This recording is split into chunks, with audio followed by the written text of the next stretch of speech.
या अख्ख्या शहरामध्ये मी गेले 30 वर्षापासून बाळासाहेबांच्या सोबत काम करतो।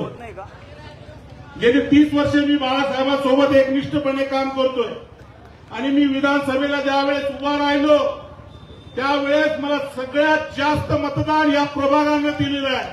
6,500 मतदान मला इथून भीमनगर भावसिंगपुरा नंदनवन कॉलनीतून मिळालेला आहे। जे आपले उपकार आहे माझ्यावरती मी आपल्या सर्वांना विनंती करतो की आज बाबासाहेब आंबेडकरांचे नातू आदरणीय बाळासाहेब आंबेडकर या महाराष्ट्रामध्ये झंझावत घेऊन चाललेले आहेत। इथल्या गोरगरिबांना मुख्य प्रवाहामध्ये आणण्याचं काम आदरणीय बाळासाहेब आंबेडकर करतायत। आपण बघितलं असेल की छोट्या छोट्या जाती धर्माच्या माणसाला निवडून आणण्याचं खऱ्या अर्थानं जर काम कोणी करत असेल तर बाबासाहेब आंबेडकरांच्या नंतर आदरणीय बाळासाहेब आंबेडकर आहे।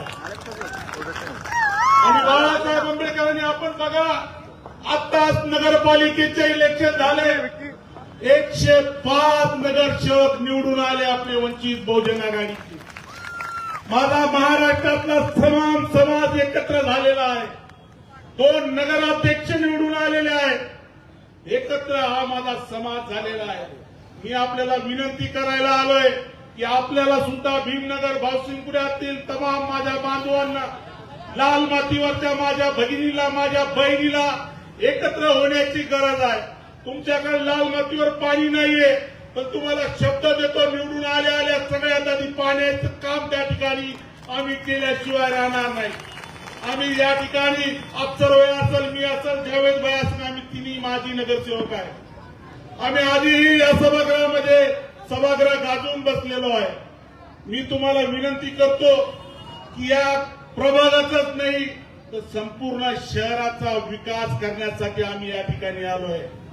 लोकांनी नाव घेतलं पाहिजे की बाळासाहेबांचे हे शिपाई जे बाळासाहेब आंबेडकरांचे खरे शिपाई आहे यांनी आपल्या प्रभागाचं नाव रोशन केलं नाही तर संपूर्ण शहराचं नाव आम्ही मोठं केल्याशिवाय राहणार नाही।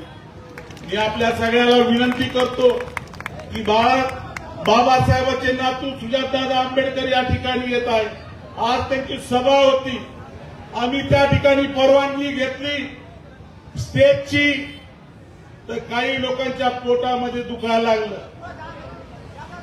त्या मनोवादी जातीवादी लोकांना दुखू लागलं पोटामध्ये। पोलिसांना फोनवर फोन मेघानंदला तिथं फोनवर फोन पोलिसांचे केस टाकायचं नाही।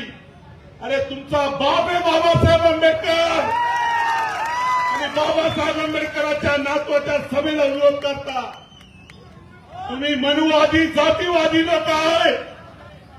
मी माझ्या समाजातल्या लोकांना विचारतो की ज्या वेळेस भीमा कोरेगाव झालं आला का उद्धव ठाकरेचा एकही आमदार उद्धव ठाकरेंनी एक शब्द जरी काढला का? या आरएसएस वाल्यांनी तो हमला केला। ज्या वेळेस भीमा कोरेगाव घडलं माझी माय बहीण भीमा कोरेगावला मानवंदना देण्यासाठी गेली। रस्त्यावर हमला झाला गाड्या फोडल्या माझ्या माय बहिणीला दगड फेकली मारण्यात आलं गाड्या जाळल्या आमच्या सगळ्या। कोण आलं? आरएसएसचा माणूस आला का? कोणी बीजेपीचा कोणी आला? काँग्रेसचा कोणी माणूस आला का? आणि मग यांना मतदान का द्यायचं?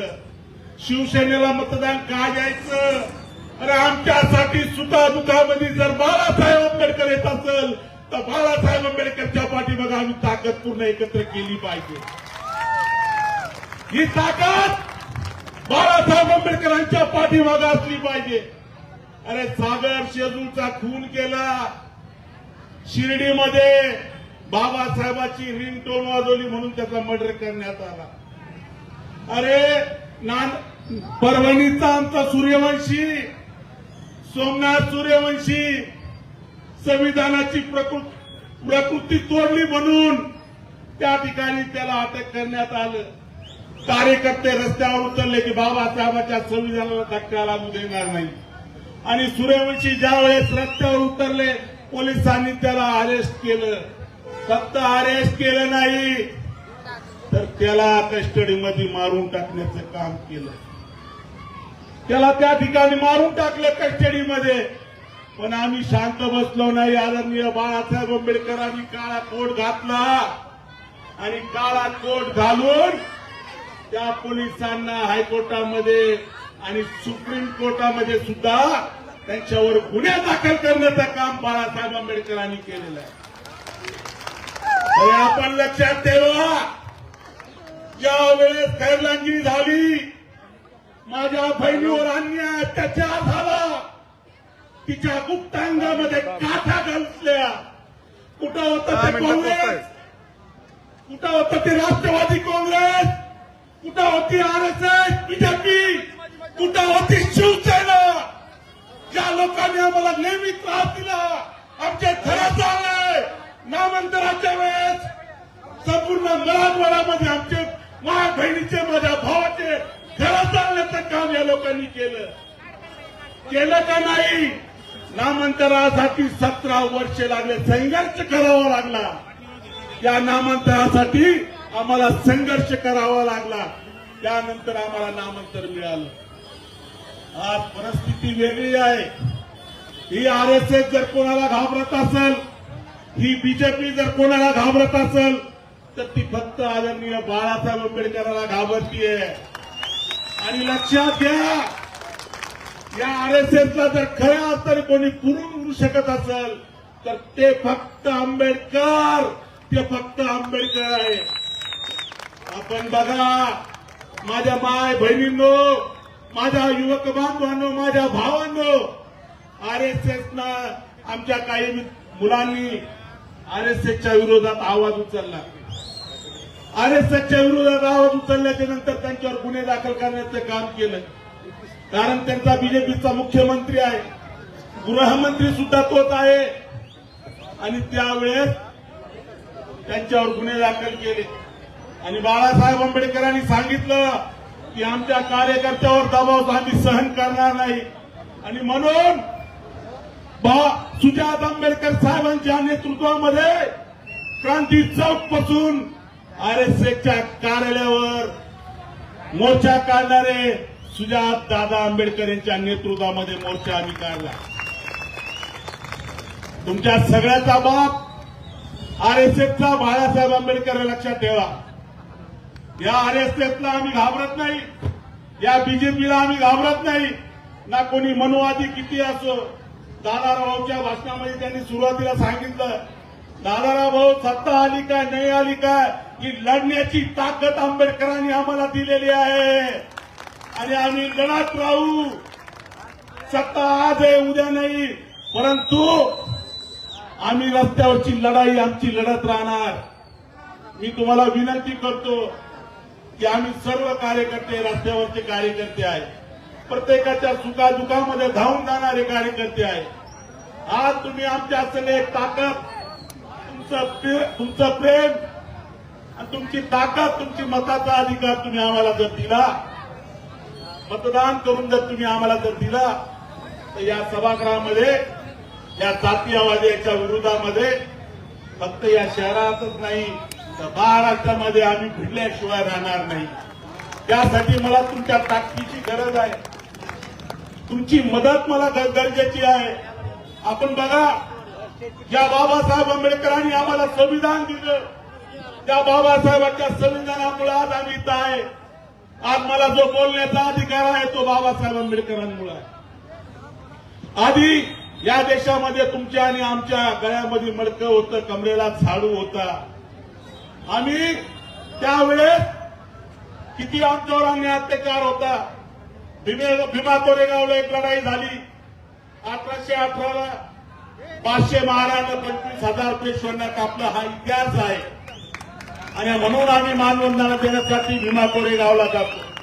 पण बाबासाहेब आंबेडकरांनी त्याच्यानंतर आम्हाला खऱ्या अर्थानं माणूस बनवण्याचं काम बाबासाहेब आंबेडकरांनी केलं. तुम्हाला आम्हाला हे प्रेम बाबासाहेब आंबेडकरांनी दिलेलं, ही ताकद, ही सगळं वैभव जे प्राप्त झालं हे फक्त बाबासाहेब आंबेडकरांमुळे झालेलं आहे. बाबासाहेबांच्या संविधानामुळे. काही लोक संविधान बदलण्याची भाषा करतात, त्या लोकांना जर थांबवायचं असेल तर वंचित बहुजन आघाडीला आपल्याला निवडून द्यावं लागेल. बाळासाहेबांचे हात बळकट करावा लागेल. संविधान आम्हाला वाचवायचंय. वाचवणार का संविधान? पूर्ण ताकदीनं हात वर करून मला सांगा, संविधान वाचवणार का? संविधान जर वाचवायचं असेल तर गॅस सिलेंडरला आम्हाला मतदान करावं लागेल. ही आमची मंडळी सर्व एका ताकदीनं उभी राहिल्याशिवाय राहणार नाही. मग ती समोर कोणी याव, छातीवर गोळी जरी लागली तरी चालेल, संविधानाची रक्षा केल्याशिवाय आम्ही शांत बसणार नाही. तुमच्या ताकदीची गरज आहे. कारण आपला जीव की प्राण जर काही असेल तर या देशाचं संविधान आहे. या संविधान मताचा अधिकार आम्हाला दिलेला आहे. या संविधान मताचा अधिकार आम्हाला दिलेला आहे. मी तुम्हाला तेच सांगत होतो की या देशामध्ये बाबासाहेबांनी आम्हाला जो अधिकार दिला त्याच्यामध्ये मताचा अधिकार सगळ्यात मोठा आहे. अरे जे धनुष्यबाण घेऊन फिरून राहिले त्या धनुष्यबाणामध्ये सुद्धा जेवढी ताकद नाही तेवढी